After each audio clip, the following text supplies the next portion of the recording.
Hello and welcome to Crossroads, the seismic story. Miyamoto Impact and the Catholic Archdiocese of Wellington have been working together for over 12 months on various seismic assessment projects for our churches and parish buildings, the Catholic Church of this region. What we've come to realise is that there's varying levels of understanding and language use around seismic risk and risk in general. The hope of Crossroads, this event, is that together we can have a conversation to deepen our own understanding and find the right language and way of talking about risk to help people move forward and improve their buildings to deal and mitigate with the seismic risk. So welcome to Crossroads, welcome to this highlights package. I hope it's useful to you and continue the conversation. If the seismic strengthening methodology is cost effective, then it really makes sense. In essence, this is all about life safety and preventing death. Buildings should come secondarily, and the value of the building should come second to that. But by doing a pragmatic approach, learning from what has happened offshore, learning from our experiences from Christchurch, of which we've seen several, we can then put these into effect moving forward within New Zealand to have cost-effective solutions which, instead of distancing people from what is required and taking decades to occur, we can do a lot more quickly and then have an effective outcome. It's great to be with you. I'm the Executive Director of the Methodist Trust Association, which is the investment and property arm of the Methodist Church of New Zealand. I look after their investments and their property, which includes their insurance portfolio, which was a really cushy job several years ago, and is no longer quite as pleasant as it was. I really commend the idea of cross-denominational meetings, because in the end, the issues that we're dealing with at the administration level transcend any differences that there may be at a theological level or denominational level. And this is a really great place for us to start. All journeys start from somewhere. Pre-September and February 2011, in Canterbury, we were pretty confident, the head office for the Methodist churches in Christchurch, we were pretty confident that the insurance earthquake risk was somewhere else. Here, basically. We knew that Christchurch was not really on the map for seismic activity. We knew that it would come through Wellington and the Wairarapa. As a property owner and as an owner of largely historic properties, we were waiting for the local authority, the Christchurch City Council, to work out what its earthquake-prone seismic building policy was going to be, and we would then react to that, and we would carry out the requirements that gave us. Pre the earthquakes, we also believed that the most expensive loss you could have was the loss of your building. I have to tell you that is not the most expensive loss you can have, especially if it's listed. The most expensive loss is the loss where it hasn't quite fallen down and they expect you to put it back. Post February 2011, we suffered 3 people killed in one of our churches. They were removing the organ, and the building collapsed and killed them. That gives us probably, I think, a more poignant position, and also a different starting point from a lot of property owners. We suffered the loss either through destruction or very significant damage of 6 churches, 5 halls and 2 parsonages, and I'll come on to EQC later. So we got to the road to recovery. We made a decision very early in the piece that we would manage all of the church claims centrally. We took the view, rightly or wrongly, that the parishes did not have the expertise in each individual parish to manage the claim. We insure centrally, we thought we would do the claim centrally. We decided that we would do the easy properties first. We'd do the paint and paper. We would get as many buildings open again, as many people into them as we could, runs on the board. We thought it gave us credibility with the church. If we could get those 24 buildings that were were knocked around but not badly damaged, open again and get them going. The other thing that was very important was regular contact with the church. We sent out newsletters, originally 2 weekly, then monthly, weekly, then 2 weekly, then monthly, and we said what had happened, where it was good, we highlighted that, where it hadn't worked well, we also highlighted that, because there is no point trying to pretend something isn't happening. The church, I'm sure the diocese is the same, everybody talks to everybody else, and we had to be quite open as to what was happening. But keeping that communication going was hugely important. We constantly reviewed our claim.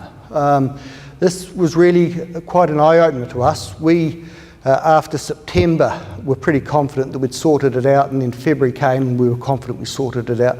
And we thought we had a claim in June 2011 that was about $15 million.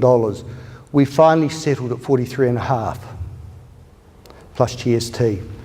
That claim just grew exponentially as we got into our buildings and we found out the level of damage. So you didn't want to sign off too quickly, because until you've really got into your buildings, you're not quite sure what the damage is going to be. We know what the policy says, but until you come to test it against a known event, you actually don't know what it means.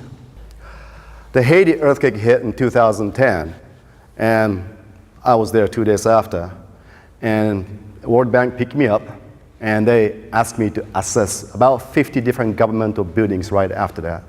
The earthquake is horrible, killed almost 300,000 people, and I've damaged about 200,000 buildings. It's really, things happened here was bad, but it was nothing compared to what happened in Haiti, actually. So I stayed there for 2 years, and we trained about 600 Haitian engineers and about 6,000 masons. And with the USAID funded and Red Cross and so on, we assessed about 430,000 buildings and repaired about 20,000 buildings out there. And so that's what I do for a living. Here, issues are very different from what I saw in Haiti or Japan. Issue is, it's more finance, more economy, more the real estate components. After all, yes, Christchurch earthquake was bad. We lost almost 200 people. But 200 people out of 350,000 people, the performance was actually, believe it or not, in a building code point of view, it actually met intent of code. You know? But however, how society reacted to it is very unique, I thought. And it's very unique that how much insurance you had, now you don't have much anymore, and it's really causing a lot of confusions here. It's kind of well, I don't say interesting, but it's a very unique condition. Last 30 years, myself and partners, we visited almost 100 different earthquakes, from Japanese one to Asia to just Americas, just you name it. And the reason we do that is not only we train people assess damage, but also we collect the data. We collect the how the buildings behave, how the actually seismic hazard, how seismic vulnerability in the buildings, and how we can control the risk. That is the one of the main reasons we are at disaster sites. And having that, we developed a database. Database basically tells us what realistically what's going to happen to the building. And that's actually really important. Let me show you one example. This is a 26-story hotel, refurbished in 1995. And you kind of see that the little kink in the building, because 2 columns ruptured at the 11th level. No one died. Guess what? This is total loss, but this met the intent of a building code, 100% of NBS. Because intent of a building code is life safety only. It's nothing to do with the preserve the buildings or functions or anything like that. So that's the intent of a code here in New Zealand and California and Japan, everywhere. So whatever you design or build for 100% NBS, you're going to see this. Now, what does the 100% of our building code means anyway? Well, that's why I said life safety. But I know it's interesting things going on. If you ask 5 engineers, chances you're going to get something between 5% to 150%. You know that. Why is that? Well, let me tell you why. Building code is not really meant to be to use and gauge the capacity of existing buildings. I don't know how to do it. Building code is meant to be for new construction. The seismic behavior of buildings' behavior under seismic motions are really complex. Building code is something try to deduce this really complex behavior to something very simple. That's what building code is. It's true in Japan and California too. To analyze, evaluate, strengthen existing buildings is difficult. Seismic management, risk management. We have essentially 3 different options. Well, number 1 is do nothing option, which we can do that for 15 more years actually, because the government said that we have 15 years to deal with it. Option 2, buy the insurance, which is essentially what we did prior to the earthquake, because insurance is really cheap, really available, a lot of capacity, and it really made sense. Option 3 is reduce the risk by the engineering and the construction, seismic strengthening essentially. Our history of insurance as a body of churches is that we were fairly well fragmented until 10 years ago, and as well as being chair of All Churches Insurance Bureau, I'm chair of the Anglican Insurance Board, and Anglicans can be as fragmented as the wider church, and some cooperate and others do better elsewhere. But we began by standardising our behaviour by finding a common insurer in ANZVAR Insurance. That's led us to using a common policy wording, which then makes it easier to make a claim. It's easier for the insurer to pick up a common policy, and I would immediately argue, therefore it costs them less so the premiums can come down. We were one voice who spoke to that insurer, but the December 2011 renewal was quite a shambles. We were given 30 days notice that we would be finding another insurer.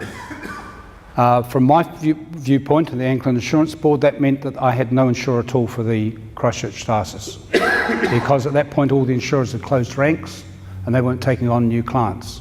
The dilemma that's in front of us is what is good stewardship. We're not commercial property owners. We're people who happen to own some commercial properties, i.e. non-residential, but we've inherited some old buildings. The dilemma that's in front of us is what is good stewardship. We're not commercial property owners. We're people who happen to own some commercial properties, i.e. non-residential, but we've inherited some old buildings. What we have learned to do, and in the Anglican Church we carry the first $500,000 of insurance in our own book, is that we have learned to throw some money in the bank or in the budget to cover the small amounts, so we're not dollar swapping with the insurer. That way the premium rate comes down. And if we look at dealing with the risk, I'd like to start with the idea that, as you're all aware, at Verdun, the French doctors invented triage just to deal with the huge volume of wounded that were coming towards them. So a doctor would stand there and say, that man's going to die anyway, put him over there. That man will recover on his own, let him recover over there, and the ones where our intervention will give them a chance of life, let them come through. If I apply that to our buildings, then we have some buildings that are must-have. If I went around the room, you'd all disagree on which buildings they are, but we will come up with some buildings that we must have. There are some buildings which are nice to have, and I suggest there are some buildings that we ask, why do we have them? And that's where we can start, I think. We can start by saying, rather than saying, hey, this costs too much to insure, do we actually need to own it in order to insure it? I will ask you whether or not surplus buildings can be converted to another use and then on-sold. What we could do is say we don't want a particular church, let's sell it at a knockdown price. The developer grabs it, changes it into a restaurant, B&B, whatever they change it into, and then makes a great deal of money out of it. Why don't we do that? Why don't we convert a church we don't want into a restaurant, find a chef, tenant it, and sell an ongoing business, and bank all that developer's gain? can I just acknowledge the two partners in this presentation for, if you like, the courage to bring people together and start talking about this stuff. We need to do more of it. There's an awful lot of mystique in this business, an awful lot of terminology which often doesn't make sense, and we need to all get our heads around it. So what I'm going to talk to you about is actually what we're doing as Wellington City Council in the market to actually talk about and communicate with people around earthquake risk for the city. And so we need to have some context. It's Our Fault is a piece of work that we've been doing for nearly 4 years, analysing the fault lines that run around and through Wellington to try and get a handle on, so what is the risk? How big is this? We are surrounded by faults, whether we like it or not, and we are in an earthquake-prone territory, and that has some relevance for the strength of our buildings. And of course, you're asking, just as we're asking, when is the big one due? And more recently, was the one we had on the 21st of July the big one? And the answer to that from the experts is, no, it wasn't, but it was close in some respects. And we're probably lucky that it wasn't closer. So one of the things in the building trade that we talk about related to earthquakes is ground shaking. And this map also is a GNS map, and what it attempts to do is identify the various levels of ground shaking that may occur in an earthquake. And if you look in particular to the bright orange kind of line that starts down in the Harst, goes up the west coast, crosses over the main divide, heads in through Hamner. Ever wondered why there's hot springs at Hamner? There you go. Heads towards Wellington, Seddon even. Interesting, eh? Then disappears into Cook Strait. So that is the area that's identified. That is, it's also partly the Alpine Fault, but it's the area identified that is likely to cause the most ground shaking of any earthquake.